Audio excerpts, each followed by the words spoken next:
Good morning children. మనం ఈ రోజు 9వ తరగతి ఉపవాచకంలోని సురవరం ప్రతాప్ రెడ్డి గారి గురించి తెలుసుకుందాం. ఇందులో ముఖ్య విషయాలను నేను 2 ప్రశ్నల రూపంలో వాటికి జవాబుల రూపంలో చెప్తాను.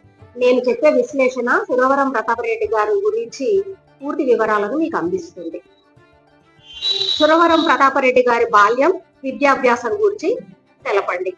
సురవరం ప్రతాపరెడ్డి గారు 1896లో మహబూబ్ నగర్ జిల్లాలో గద్వాల సంస్థాన రాజధాని అయిన బోరవిల్లిలో జన్మించారు. ఈయన మొదటి పేరు పాపిరెడ్డి. పాపిరెడ్డి గురువు చండశాసనుడు. దానితో పాపిరెడ్డికి చదువుపై విముఖత పెరిగింది. బడి మానేసి గోళీలాడుకునేవాడు. ఈ విషయం ప్రతాపరెడ్డి చిన్నాన్నకు తెలిసి ఖచ్చితమైన దినచర్యను అమలు చేశాడు. దానితో ప్రతాపరెడ్డి జీవితం మలుపు తిరిగింది. ప్రతాపరెడ్డి 9వ తరగతి చదివేటప్పుడు తెలుగులో కవి అయి కీర్తి సంపాదించాలని నిశ్చయించుకున్నాడు. తన సంకల్పాన్ని అమలు చేశాడు. స్వయం కృషి, సాధన సంకల్పాన్ని నెరవేరుస్తాయి. ప్రతాపరెడ్డి చిలకమర్తి, వీరేశలింగం వంటి వారి రచనలు సంపాదించి చదివాడు. చేమకూర వెంకట కవి విజయ విలాసాన్ని, ఇతర ప్రబంధాలను తెలుగు నిఘంటువు సాయంతో చదివాడు. కర్నూలు వెల్లాల శంకరశాస్త్రి దగ్గర సంస్కృత సాహిత్యం చదివాడు. బిఏలో మద్రాస్ ప్రెసిడెన్సీ కళాశాలలో ద్వితీయ భాషగా సంస్కృతం చదవాలనుకున్నాడు. అందుకు వేదం వెంకటరాయ శాస్త్రి గారితో సిఫారసు కూడా చేయించాడు. కానీ సంస్కృతంలో ప్రతాపరెడ్డికి గల పరిచయాన్ని గూర్చి కాలేజీ వారు పరీక్షించారు. ప్రతాపరెడ్డి భారత శ్లోకాన్ని పద విభాగంతో సహా చెప్పి కాలేజీ వారిచే మెప్పు పొందాడు.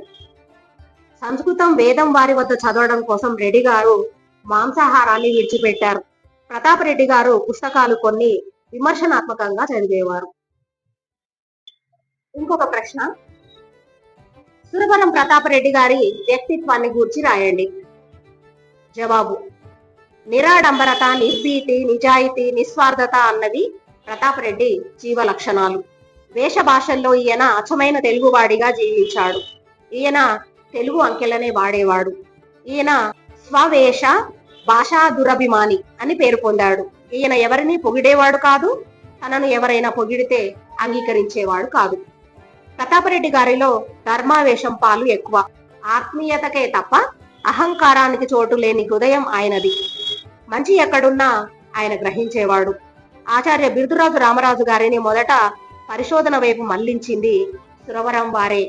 ఈ విధంగా ఈయన ఎన్నో రచనలకు ప్రేరకుడు, కారకుడు.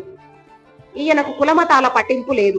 జోగిపేటలో జరిగిన ప్రథమాంధ్ర మహాసభలో భాగ్యరెడ్డి వర్మకు సభలో పాల్గొనే అవకాశాన్ని రెడ్డి గారే కల్పించారు. అంబేద్కర్ కన్నా ముందే దళితోద్యమ స్ఫూర్తిని రగిల్చిన వాడు భాగ్యరెడ్డి వర్మ. ప్రతాపరెడ్డి ఆలోచన సరళి విభిన్నంగా ఉంటుంది. శ్రీకృష్ణునికి మీసాలు ఉండాలని ప్రశ్నించి మీసాల కృష్ణుని చిత్రాన్ని తన గోల్కొండ పత్రికా కార్యాలయంలో వీరు పెట్టుకున్నారు. వనపర్తి, ఆత్మకూరు, గద్వాల, గోపాలపేట, కొల్లాపూర్ సంస్థానాధీశులతో తనకు గల పరిచయాన్ని వీరు కేవలం సాహిత్య సమారాధనకే వినియోగించారు. ప్రతాపరెడ్డి గారు ప్రజల మనిషి. 1952లో వనపర్తి శాసన సభ్యుడిగా ఆయన ఎన్నికయ్యారు. తెలంగాణ సమాజాన్ని వీరు అన్ని కోణాల్లో ప్రభావితం చేశారు. ఈయన జీవనం పవిత్రం. ప్రతాపరెడ్డి గారు రైతు, రాజబంధువు, కావ్య వేద నిష్ణాతుడు, స్వతంత్రుడు, శాసనకర్త, పురుషార్థ జీవి, సంస్కృతి పరిరక్షకుడు.